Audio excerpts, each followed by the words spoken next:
My first experience in parting the veil was when I was in medical school, and one of the duties of the medical student was to pretty much stand by the bedside of a dying patient. So I was sitting at the bedside of Dennis at the VA hospital, just waiting for the moment. He took his last breath. I listened to his heart, which no longer had a beat, but a sudden warmth came into the room, and I could feel this other presence. And with that presence came a breath of fresh air, a breath of heaven. And a moment later, I noticed a beeping light, and then everything went silent again. But it was as if I was in the midst of something that was very miraculous, as if Dennis's soul had passed just next to me as he went into heaven's gates.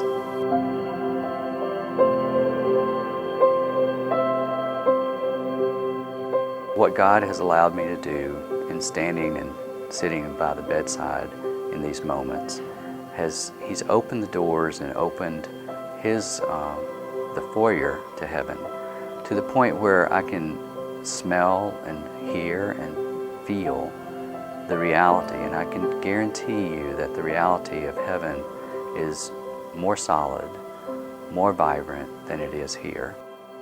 I don't see a separation between my practice of medicine and my practice as a Christian.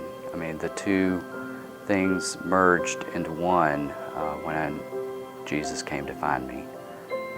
So I can't separate them. Every time I encounter another human being, as a doctor, I take their vital signs, but as a Christian, I take their spiritual vitals. And I always am interested in knowing where they are on that journey. Because if it is where I was, at that time when I was a young boy, questioning even the existence of God, I want to sit down and hold their hand and lead them along to where they can have that same understanding that I do now.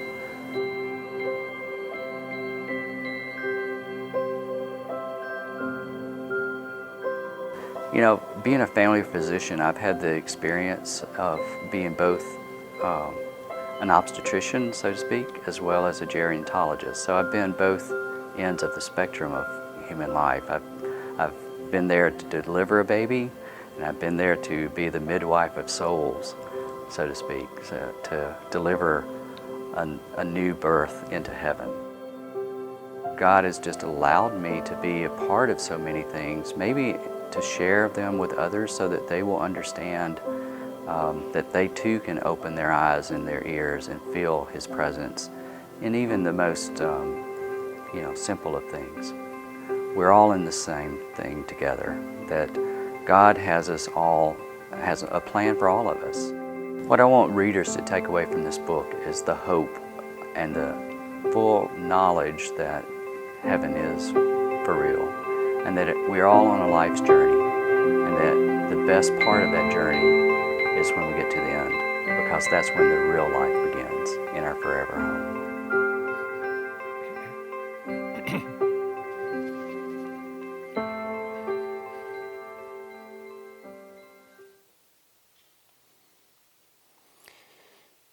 We'll come back to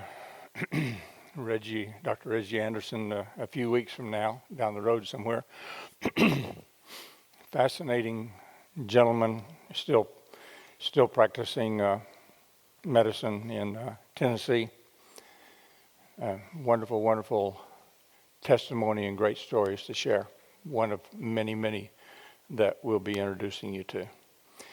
But that's a ways down the way. We're going to be doing a lot of other things to get to that point. This is still a Bible class, so we are going to certainly make sure that we keep Scripture first and foremost. And we're going to be looking into a lot of various ways that I hope will have the result of strengthening your knowledge and strengthening your faith and assurance in what you believe. It's not my intention to change your mind about anything. My mind changes kind of daily.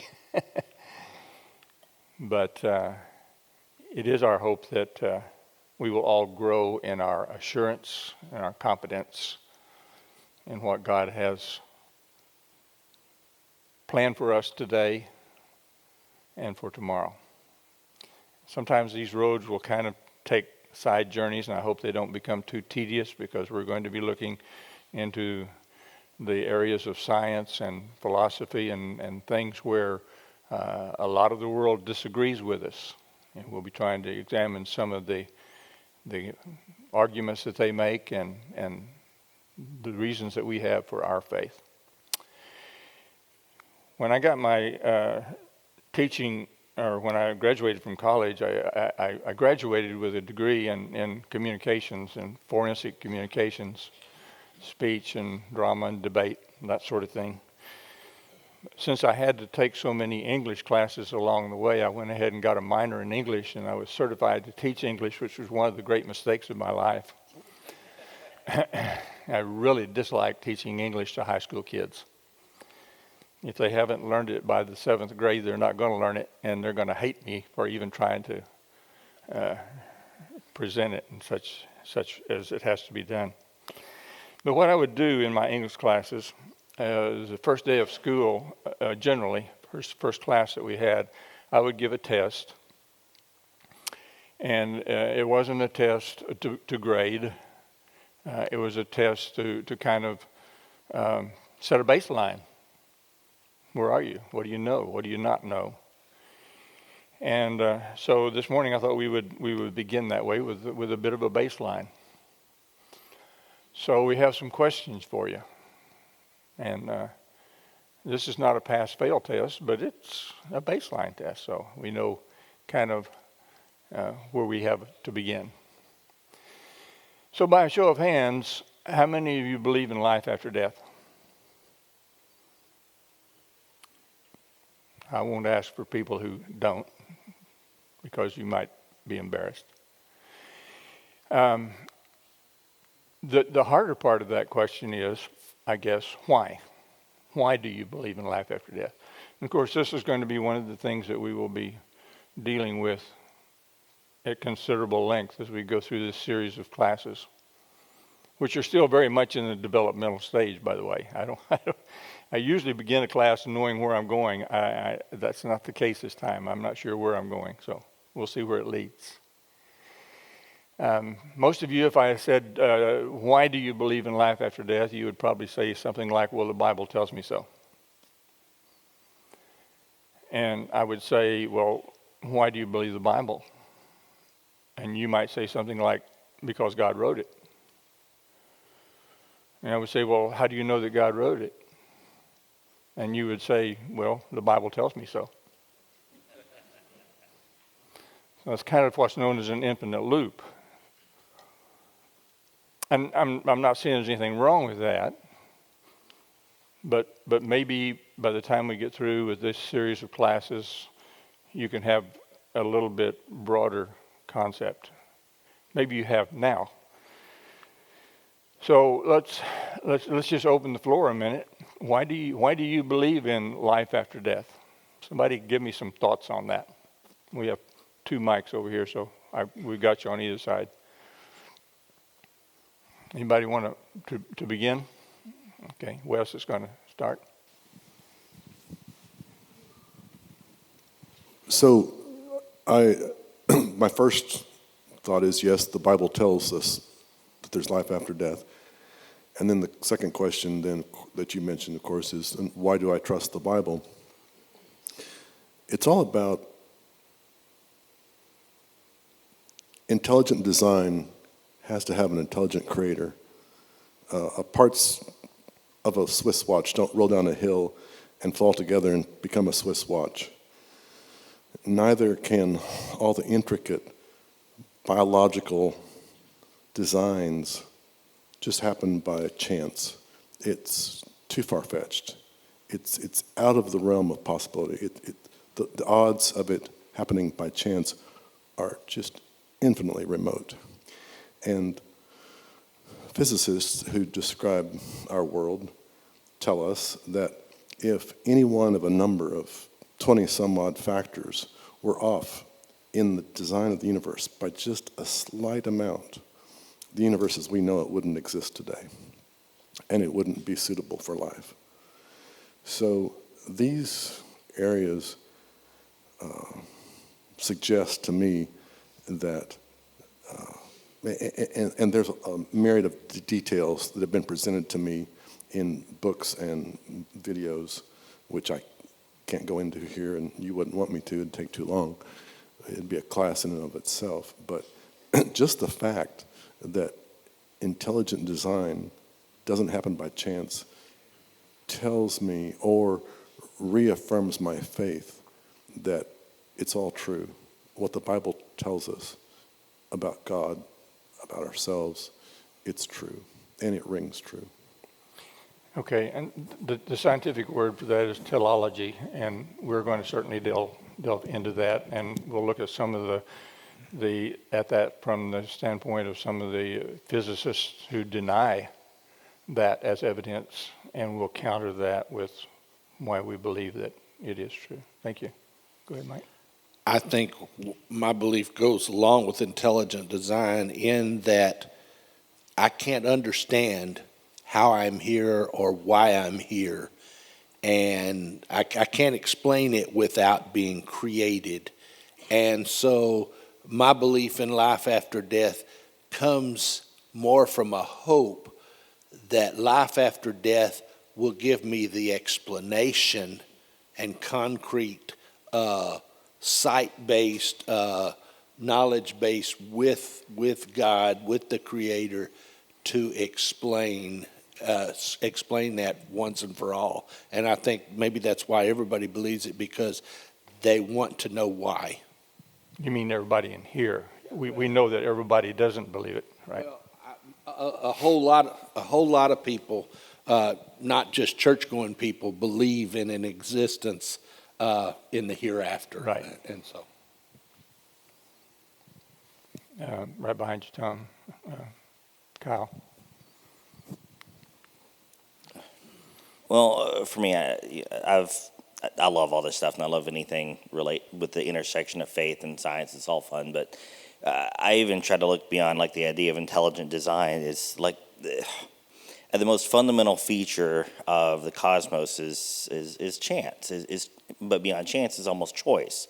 And so if you take a look at, like, Genesis, when he said in the beginning God created the heavens and the earth, he talks about the void. Well, the original text, the word they're used for void is very similar to another Babylonian word that means effectively absolute disorder and chaos. And so, you go down to, like, the most fundamental levels of quantum mechanics as best we can understand it. Choice is the fundamental nature of the universe.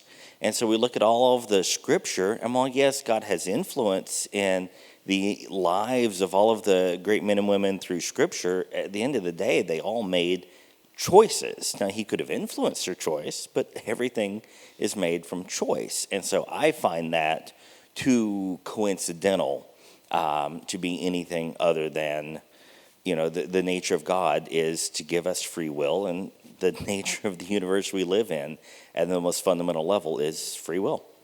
Okay. Right up here, Tom.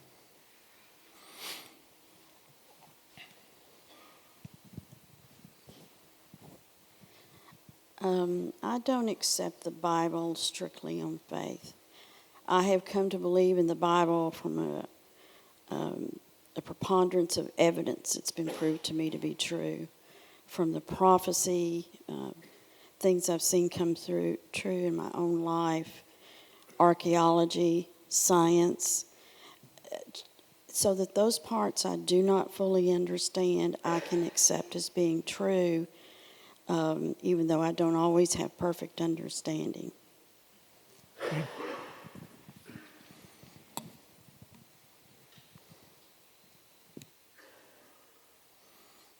Well, the next question maybe is a repetition of that almost, except that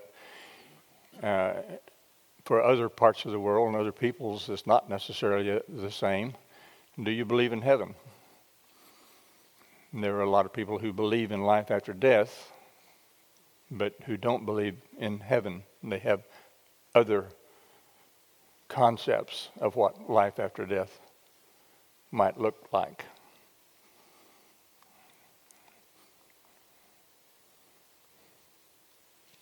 Well, I'll start there.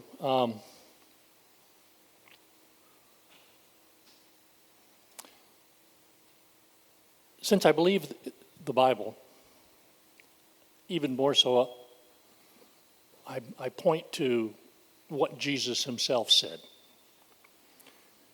I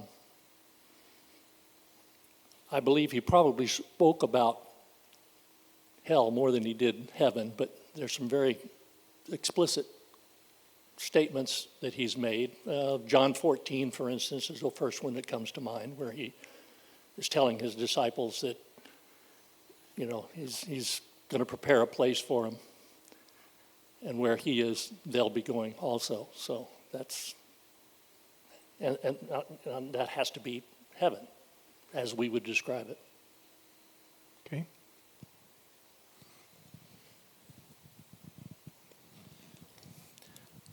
I believe that when we're with God, that will be heaven.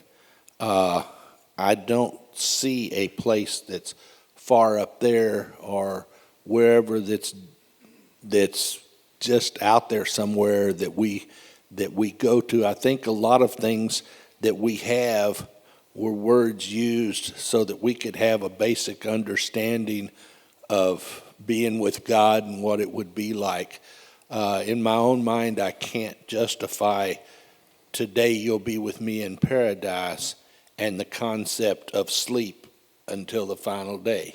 I can't put those together in my mind, and so I can picture paradise, heaven, a place with God. I can picture, and to me it's synonymous that it's just with God.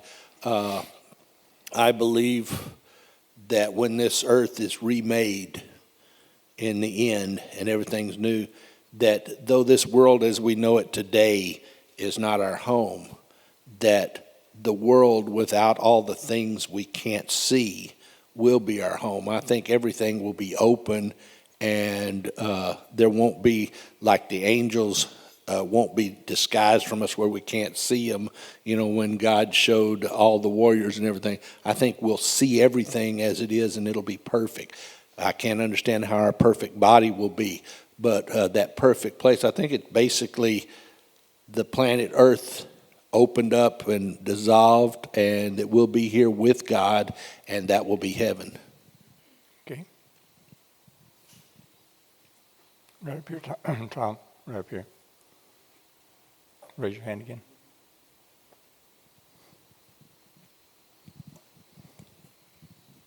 When you first asked the first question, do you believe in life after death? I raised my hand because I do. But when you look at the question, do I believe in my life after death? If I believe in Jesus Christ, I have to believe that there is life after death. But I go further and say I believe in my life after death because it was promised to me by Christ. We have to take those kind of things by faith. Do I believe in heaven? Yes. I believe in an existence with God. Whether it happens when I shut my eyes in death or 1,000 years later, it won't matter. Because when I open them again, it will be in the presence of God. Why? Because I was promised that through Jesus Christ. Not because I'm good enough to do that, but because Jesus Christ was. Okay. Well, the next question's obvious. Do you believe in hell?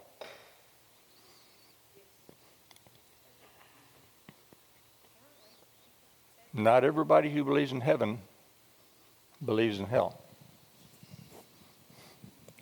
I might as well start. As a place that we've come to understand where the wicked are tortured forever and ever and ever, no, I don't.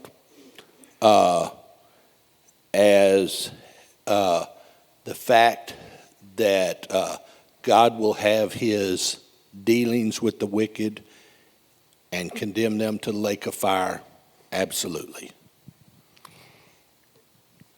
Not to spoil anything, but when we do eventually get to looking in considerable depth, by the way, at the near-death experiences that we have knowledge concerning,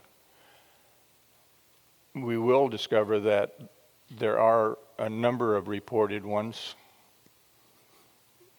of people who have experienced what is to them hell in that near-death experience.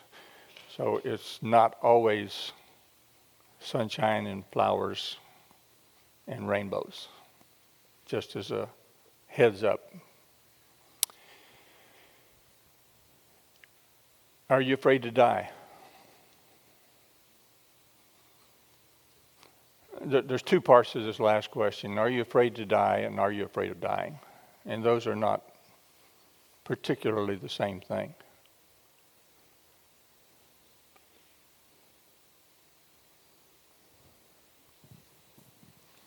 Since I've been at death's door a couple of times, there's a peace that comes over you where you kind of get whatever's going to happen, and it's in God's hands. And I've never had the fear, because I know I've even had people when I was in the hospital so long that say, how can you be so calm? And it was because I'm in his hands.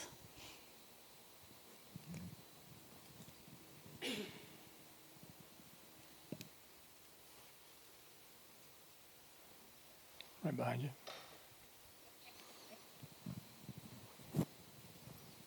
So yeah, those last two questions seem very similar, but I've got certain responsibilities here. I've got things that I have to do, things that, I feel I've been set to do, that jobs I've got to complete. And so dying scares me because I know I'll leave all that work very much unfinished. But death itself, it's not at all anything to be afraid of to me, but just worry about the unfinished job I'd leave behind. Anybody else? Lanny, don't you think that in most cases people, when they answer this question or they think about this, is how you die? If it's a real painful type experience, then yes. But as far as just going to sleep and dying, no, not something to be fearful of. Jeff has something to say.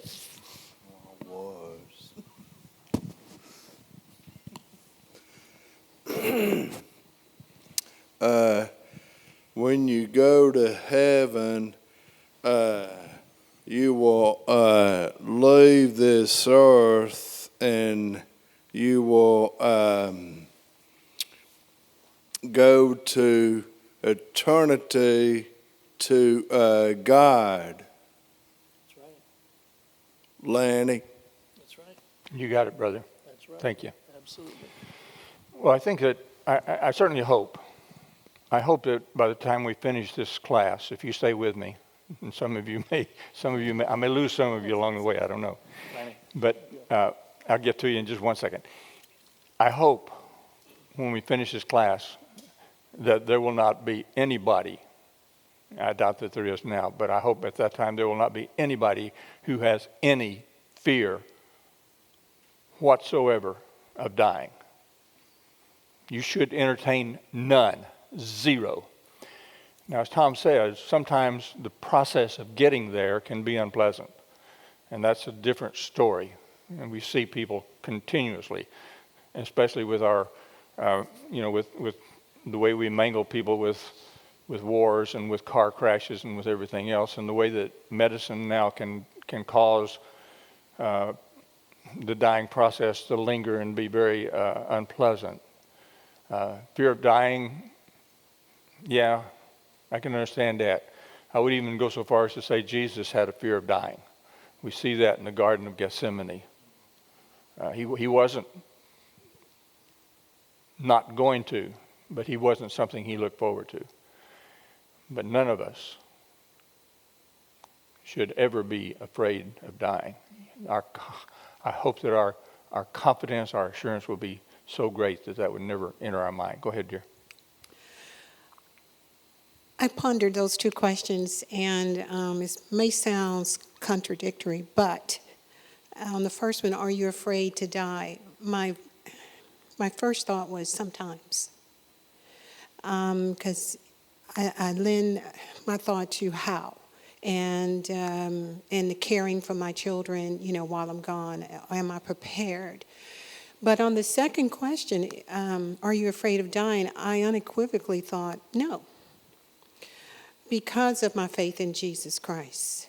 Because you think about it, we all are dying. We live now, but we all are going toward that end where we're going to pass.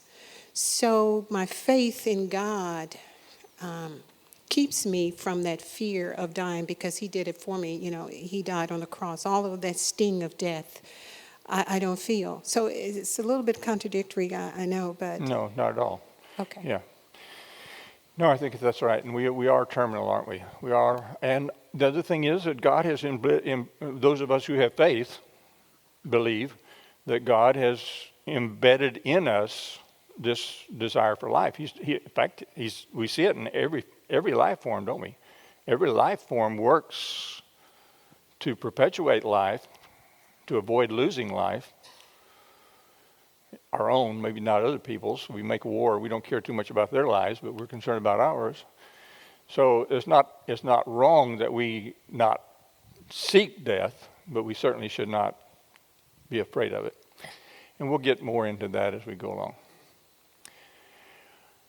Okay, so the purpose that we have in mind for this study, and I've kind of alluded to it already, is that how would it change the way you do life if you knew, nothing doubting, that you are one breath away from an eternal paradise beyond human imagination? Now, we've all expressed different levels of faith in that. We believe that. We believe the Bible. We believe science. We believe nature. We believe this. If you knew it, nothing doubting, at your deepest core, you knew that you were one breath away from waking up in the arms of Jesus, how would that affect the way you spend your time, the way you spend your money, the way you interact with the people you meet with in your office, at your school, in your family reunions where it's hard?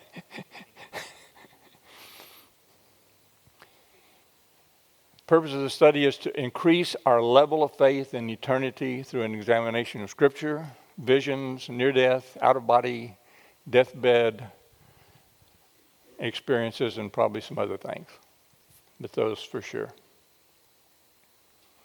There's an interesting passage in Mark 9, verse 24. This is the case of a man who had a son who was demon possessed, and the demon was doing a terrible job on his son. I mean, he was wreaking havoc on that boy. And the father took him to the disciples, and the disciples couldn't do anything about it, and he brought him to Jesus and said, "Can you help my boy?" And Jesus says, "Do you believe?" And he says, "I believe." And then he makes this very unusual statement, "But help me overcome my unbelief." Where we're looking to go with this is we all believe. When I asked the question, everybody raised their hand. But is there still room for that belief to grow? Can we raise the level of that belief? I created a faith continuum. Now, this is mine, and you can create your own, or you can even disallow this if you want to, if you think I'm on the wrong base. But this is kind of my idea of faith. We talk about, somebody said is based on faith. It's absolutely right. Bottom line, our confidence in heaven is based on faith. I got to tell you, the people who disagree with us, the atheists, the agnostics, the scientists who have no faith whatsoever in this, the God of the Bible, they require as much or more faith than we do. They have no more tangible basis for their conclusion that there is no afterlife than we have for our belief that there is. And we're going to look at that as we go along. So our faith continuum, we begin, this is the way I've developed it, we begin with hope. Hope is 1/2 a step above wishful thinking. I hope I inherit $1 million tomorrow. That's wishful thinking. That ain't going to happen. I'm trying to establish a relation. I've seen my name in one of the census reports. Our family name, Partain name. I found it spelled Parton. I'm trying to establish a relationship with Dolly to see if I can't get into her will. That's the only way I'm going to inherit $1 million. I haven't had much luck so far, but I'm working on it. But I hope. I'm calling the next step belief. Belief is I have looked at the evidence, Wes, and the evidence makes sense to me. I wouldn't argue with you. It looks like it's right. I believe it's right. If that belief is strong enough and it's convincing enough to me, then I'm going to begin to put trust into that. It's going to become a factor in determining my decisions, my motivations, the choices that I make. If that trust is strong enough, established in a firm foundation, then I will begin to have confidence in it. I am confident that this is going to be what's happening. And where I hope that we can get with this class is that our confidence is so strong that we have arrived at an assurance. This, for me, is a fact. I can stake my life on it. And I will live my life according to that paradigm, that worldview.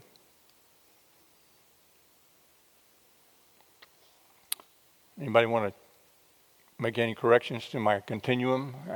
I know that the words they all carry different connotations, but this is the way that I have chosen to interpret them. So that's kind of where we're headed with the class. Now here's the problem. Here's the problem with communicating in this class. Everything that we're talking about is so otherworldly that we don't have the vocabulary for it.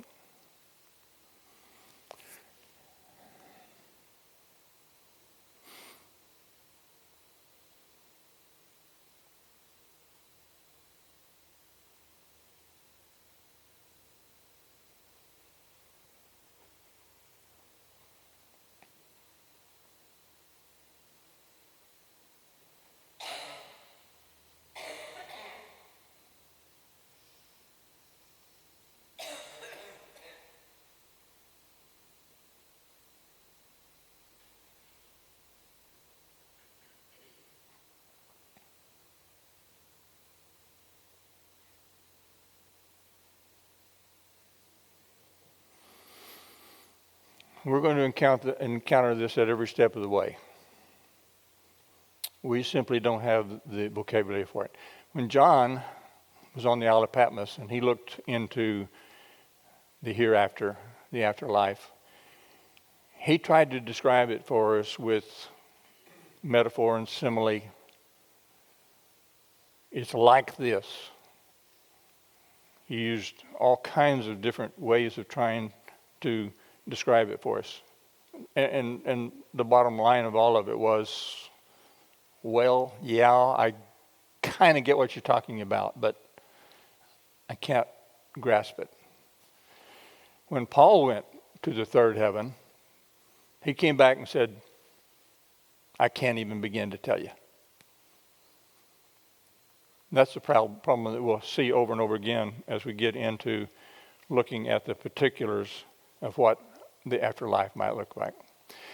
Just as a way kind of introduction, and this is not particularly relevant, but it's what you do at the beginning of a class. You define terms. The Greek word for heaven, and I won't try to pronounce it, it's used in the Christian scriptures 278 times. It refers to several different aspects of heaven. It refers to the visible heavens, what we can see when we walk outside and look up. It refers to the atmosphere, to the sky. It can refer sometimes to the starry heavens, and sometimes it refers to what we think of as the abode of God, the spiritual heaven. So in all of those cases, how do you know what it's talking about? Well, like always, you come back to context, don't you? What's the context of it? The Hebrew word for heaven, and there are a couple of them actually is used 421 times in the Hebrew scripture. And usually it's talking about the visible firmament, the atmosphere above us, the things that we can see. Sometimes it is referring to the abode of God. The way we got our English word for heaven, it's an old English word derived from Middle English, Heven, which kind of showed up somewhere in the 12th century. And developed from an older English form of Heofon. And by about the year 1000, this particular English word was being used as a reference to the place where God dwells. Originally, it just simply referred to the visible sky, the clouds and the stars. And the English term has some of its roots in other Germanic languages, particularly the Old Saxon, Heban, again referring to heaven or sky. So that's kind of where the word comes from. It's not a transliteration as we sometimes see in our Bibles. Where is heaven located? I think Mike kind of began to reference this a little bit. Some Christian scriptures on it. 2 Corinthians 12:2, Paul speaks of three heavens. First, where the birds fly. Second, where the sun, moon, stars abide. Third, where the throne of God resides. That's the Hebrew concept of the three heavens. So Paul, when he says he was caught up into the third heaven, he's referring to an area other than the visible heavens. John 14:2 says that heaven is where the Father's house is. Tom made a reference to that earlier. 1 Peter 3:22, it is where Jesus is seated at the right hand of God. Hebrews 12:22, it is Mount Zion, the city of the living God, where thousands upon thousands of angels joyfully assemble. Matthew 6:10, it is where God reigns and his will is done. This is a reference to the Lord's Prayer, the prayer that he taught his followers to pray. Hallowed be thy name. May your reign come on earth as your reign exists in heaven. Matthew 18:10, it is where children's guardian angels see the face of God. I love the idea of guardian angels. That brings us to paradise. Paradise is the other word that we encounter in our Christian scriptures 3 times. Luke 23 and verse 43, Jesus said, of course, this is on the cross. He's about to be, about to breathe his last. He says, truly I tell you, today you will be with me in paradise. Where is that? 2 Corinthians 12 and 4, Paul was caught up to paradise and heard things so astounding that they cannot be expressed in words. King James says they're unlawful for me to tell you. I don't believe that's the right connotation. Couldn't have been unlawful for Paul to tell us what he saw and then John to turn around and spend a whole book telling us what he saw. So I think that gives the wrong connotation when we read that in the King James. Revelation 2 and 7, the victorious will be given the right to eat from the tree of life, which is in the paradise of God. So are heaven and paradise the same place?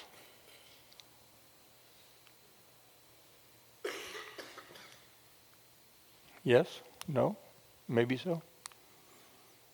Tom, we're just about out of time. We're going to have to answer this question next week, but we'll let Kyler give us food for thought. I mean, obviously, there's 1,000 different ideas about this out there, and people get really divided and torn over it. But in my mind, I see it that if God's going to create this amazingly complex world that can't be described in words, that, well, maybe paradise is probably just another layer of complexity within it. Well, if you want to know if heaven and paradise are the same place, you got to come back next week. That's all I can tell you. Thank you for sharing with us, folks. I appreciate your input, and we're looking forward to the study. Have a wonderful, God bless week.